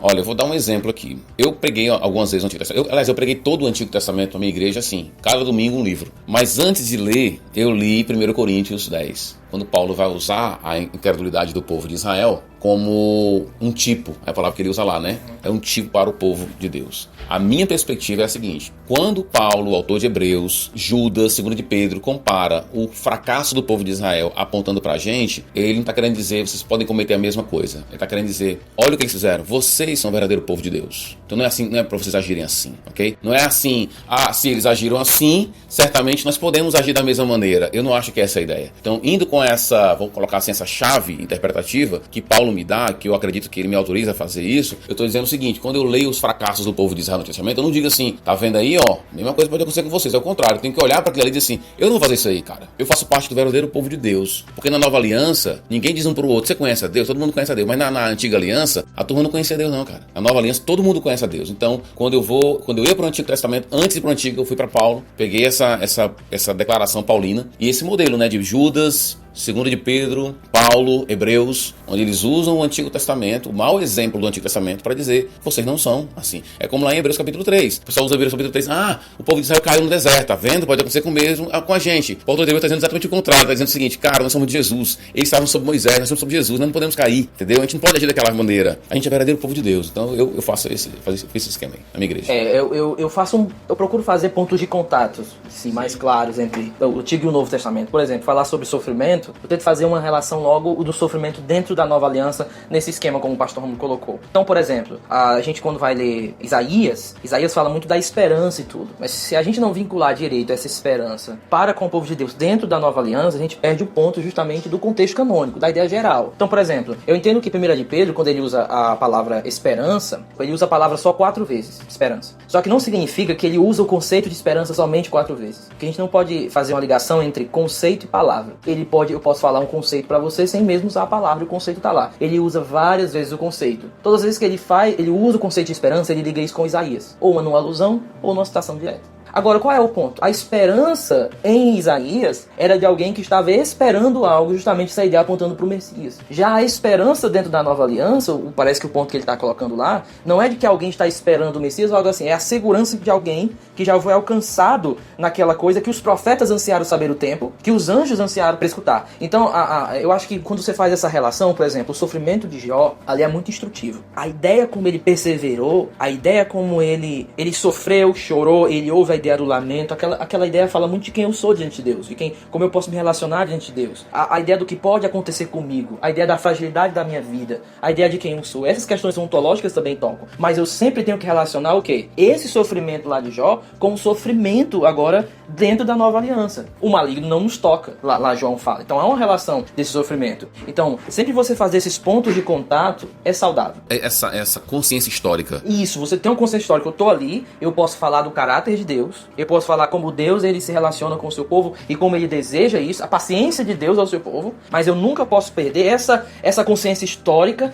e esse olhar canônico para a ideia. Porque, por exemplo, eu olho para Jó, eu olho para a perseverança dele, mas Tiago olha para o amor de Deus na vida dele. Tiago diz assim, Jó perseverou por conta da misericórdia de Deus que estava sendo demonstrada na vida dele. Então, o ponto é que eu posso sim olhar para essa perseverança de Jó, eu posso olhar para a maneira como ele passou o sofrimento, eu posso olhar para os salmos e encontrar ali palavras no meio do sofrimento, tá? Então, por exemplo, eu quando aconselhando pessoas que estão passando por dificuldades ou depressão ou profunda tristeza, eu digo para eles, olha, quando vocês não tiverem mais palavras, por conta que a melancolia está muito profunda, Deus deixou para vocês palavras, que são salmos. O cântico ali não é uma expressão, aquilo não afeta a revelação de forma histórica. Aquilo é a expressão de uma alma, justamente em dor, em sofrimento. Mas, mais uma vez, eu vou olhar agora esse sofrimento à luz da consciência histórica. Então eu não tenho trauma assim, nem tenho medo de dizer, de usar o Antigo Testamento, eu não posso usar o Antigo Testamento, ou você não pode usar o Antigo Testamento porque você é da descontinuidade. Não, isso é loucura. Uau! Se fartaram do Velho Testamento, né? O que eu faço é sempre localizar na história da revelação aquele texto. Então o Stott fala disso, né, no Between Two Worlds. Você tem dois mundos, tem um mundo econômico do texto e o nosso. Tem o mundo sexual do texto e o nosso. O mundo cultural do texto e o nosso. E a gente sempre tem a língua do texto e a nossa língua. O público-alvo do texto e o nosso público-alvo. E você sempre tem que fazer uma transposição. Você nunca pode fazer a coisa de forma apressada. De olha que Paulo falando pra você. Não. Paulo tá falando pros coríntios. E depois que eu descubro o que é que Paulo falou para os coríntios, é que eu descubro o que ele falou pra mim. Eu tento fazer isso com o Antigo Testamento e interpretar o local da revelação como um dos mundos a ser transpostos. Então, um texto foi escrito por Davi para o povo de Israel cantar. Eu primeiro tenho que descobrir o que é que aquilo significou para o povo de Israel, significou para Davi, e depois que eu encontro esse significado, é que eu tento atualizar dentro da história da revelação. Então, o Cristo não tinha vindo ainda, essa nova revelação que tem no Novo Testamento não veio ainda. Então, eu pego essa nova revelação da Escritura e não trago ao significado do texto, mas trago a mensagem do sermão. Entendendo que quando eu prego no Novo Testamento, é muito mais fácil falar vocês. Quando eu tô interpretando a gente. Aqui Paulo fala pra gente, aqui Paulo fala pros cristãos. Quando eu leio o Antigo Testamento, eu uso muito mais terceira pessoa. Aqui eles. Eu tenho que interpretar essa divisão, né? Aqui Davi falou isso para o povo de Israel, viveu dessa forma, agiu dessa forma, se colocou dessa forma, eles fizeram isso no contexto deles, e depois que eu estabeleço isso bem claro pra igreja, o que é que esse texto significou pra eles, agora vamos descobrir o que é que isso significa pra gente. Então, se eu faço esse processo bem feito, eu consigo respeitar o contexto de continuidade e descontinuidade de forma muito melhor. Então eu tô pregando nos Salmos. Eu encontro muito de militarismo nos Salmos. Davi ali, ele como um líder militar. Os salmos imprecatórios são muito isso. Eu tenho uma visão muito mais descontínua da imprecação. Então, me parece muito que o salmo imprecatório é sempre no contexto de regicídio. As pessoas querem matar Davi dentro de um contexto de guerra militar. E Davi ali é o representante do cuidado de Deus com o povo de Israel. Então o povo se levanta contra Davi como que se levantando ao servo do Senhor. Então é um contexto muito claro, muito forte, que a gente não tem como aplicar de forma muito apressada a gente. A galera hoje tem essa moda de orar, salmo imprecatório, essas coisas todas, né? Como salmo imprecatório fosse tudo nosso, tranquilo, tudo tranquilão. Me parece que a imprecação é uma coisa muito mais contínua. Quando eu respeito o contexto da imprecação na vida de Davi, o que é que Davi representava para o povo de Israel? Qual era o local civil e sacerdotal ali de Davi, em certo sentido? Qual é o contexto de guerra militar em que o povo de Israel está metido? Os meus inimigos levantam contra mim. Quem é o inimigo de Davi? O inimigo de Davi é uma outra nação, um outro poder militar querendo matar ele numa guerra. Então não é o cara do trabalho que quer passar por cima de mim. Não é o coleguinha da escola que não gosta de mim. É uma coisa de Davi como representante de Deus na terra num período específico. Então quando eu entendo o contexto que a coisa foi para Israel, eu tenho uma outra aplicação pro tempo atual. Eu não tento me colocar no lugar de Davi ou coisa assim. Ao poder orar em pregação como Davi orou em pregação. Eu começo a interpretar aquilo que Davi representava como tipo de Jesus e como é que ele se coloca dentro do contexto da revelação de Deus. E eu tenho outra aplicação para minha igreja quando eu faço esse processo. O pós-estruturalismo, né? Ele acusa de que é impossível uma contextualização sem a afetação, o significado do texto. Porque tudo é construção social, aquela ideia de construção do eu de um determinado momento histórico. Mas, para falar mais difícil, essa ideia hermenêutica, há sim uma possibilidade de contextualização dentro do significado. Rush, ele vai falar isso, que são as edges dos significados,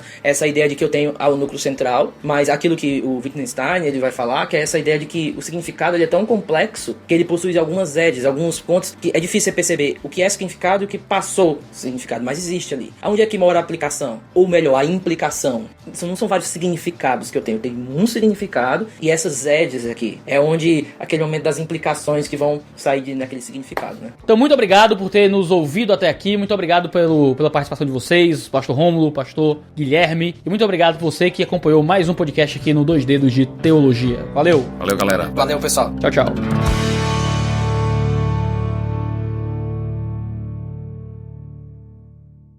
Este podcast foi editado por Mac Bibotalk Produções.